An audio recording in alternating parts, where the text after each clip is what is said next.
প্রশাসন যদি এভাবে সক্রিয়ভাবে ভূমিকা নেয়, আগামী নির্বাচন আমাদের প্রশ্নবিদ্ধ হবে। যারা এই ঘটনার সাথে যুক্ত তাদেরকে অতি দ্রুত আইনের আওতায় আনা হবে। আওয়ামী লীগের সন্ত্রাসীরা হুঁশিয়ার সাবধান, আওয়ামী লীগের সন্ত্রাসীরা লেগেছে, রক্তে আগুন লেগেছে, লেগেছে রে লেগেছে, রক্তে আগুন লেগেছে।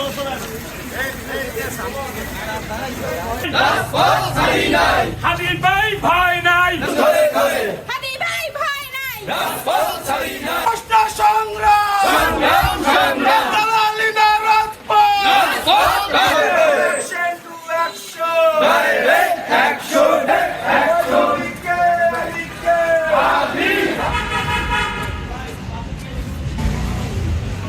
আপনারা দেখেছেন যে জুলাইয়ের পরেও গণ অভ্যুত্থান পরবর্তী সময়ে আমাদের ছাত্রদল যুব দলের ভাইদেরকে কিভাবে টার্গেট করে হত্যা করা হয়েছে। আপনারা দেখেছেন গণ অধিকার পরিষদের সভাপতি জনাব নুরুল হক নুরের উপর কি ন্যাক্কারজনক হামলা হয়েছে এবং এর কোনো বিচার আমরা কিন্তু এখনো দৃশ্যমান দেখতে পাইনি।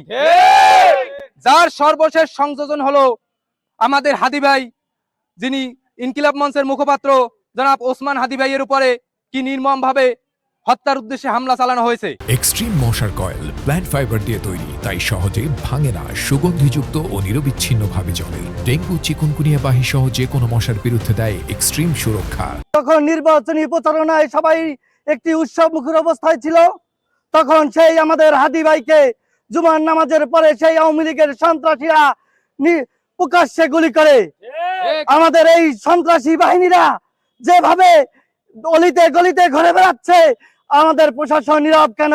প্রশাসন যদি এভাবে সক্রিয়ভাবে ভূমিকা নেয়, আগামী নির্বাচন আমাদের প্রশ্নবিদ্ধ হবে।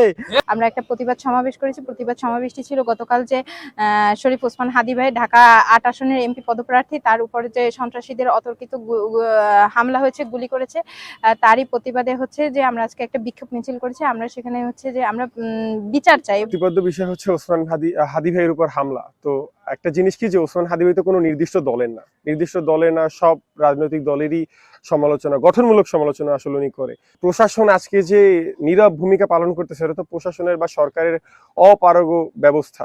আমরা অবশ্যই চাই যে যারা এই ঘটনার সাথে যুক্ত তাদেরকে অতি দ্রুত আইনের আওতায় আনা হোক।